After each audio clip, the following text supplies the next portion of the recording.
Et c'était bien tentant pour un aéromodéliste de fabriquer une maquette volante de ce monstre sacré. Depuis des années, Richard Degageux assemblait des maquettes, mais le Baron Rouge rôdait depuis 40 ans autour de sa tête, comme un moustique obsédant.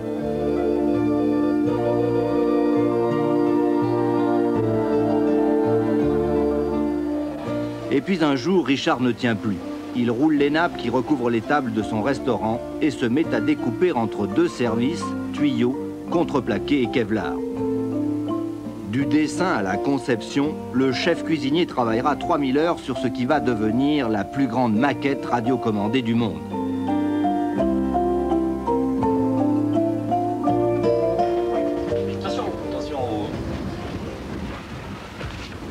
Pour transporter cet avion reconnu mondialement comme le plus gros des petits gros, son propriétaire a dû aménager spécialement une caravane.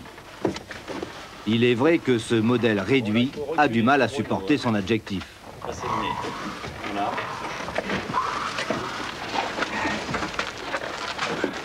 Par contre, il faut faire un demi-tour, c'est ça? Oui, on prend après, sinon on le pose au styro. 4,50 m d'envergure, 3,60 m de longueur, 100 kg, doté d'un moteur de 425 cm3 utilisé habituellement sur les ULM, ce DR1 est l'exacte réplique du triplan du Baron Rouge. On va tout de suite. Bon, alors attendez, parce que là... Les soucis du détail ont poussé le modéliste à effectuer plusieurs voyages en Allemagne pour examiner certaines photos inédites et certains morceaux de vrais triplans encore visibles de nos jours. Voilà. C'est bon. Tu vas aller chercher mon appareil photo?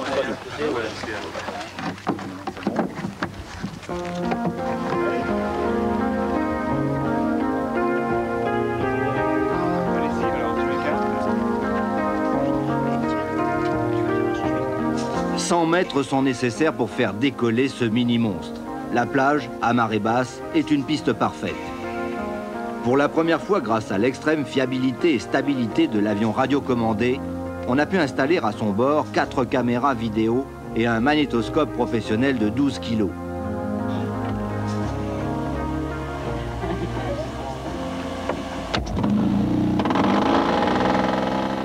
Le Baron Rouge vous souhaite la bienvenue à bord. Décollage imminent.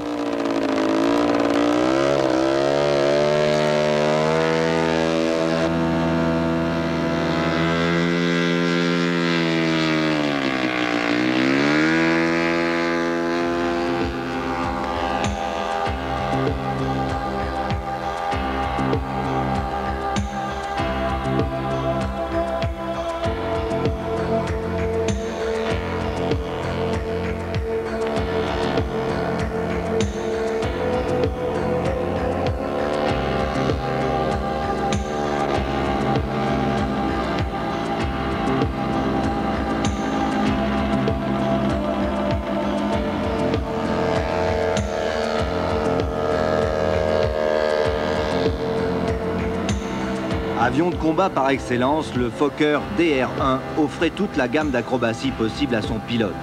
Ces figures, loin de n'être que de bien belles démonstrations de virtuosité, servaient surtout à esquiver l'attaque des adversaires. Le DR1 de Richard Degageux, lui aussi, passe toute la gamme des vrilles, décrochages et autres loopings sans le moindre complexe.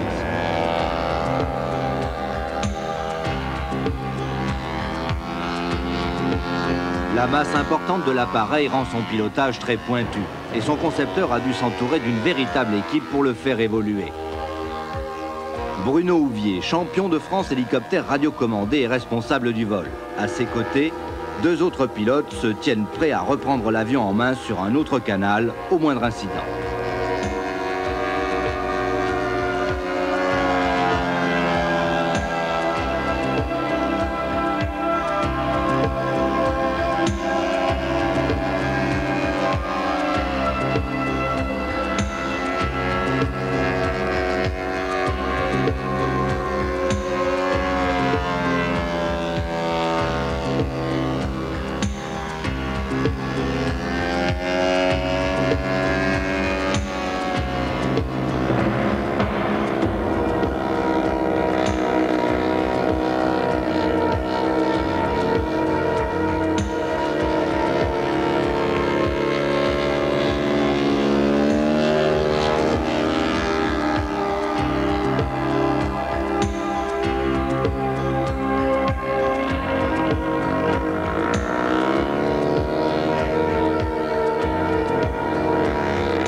L'arrondi final parfait sera suivi d'un atterrissage impeccable. Un atterrissage que n'aurait pas renié le baron von Richthofen, ce diable de pilote mort en combat le 21 avril 1918, après 80 victoires.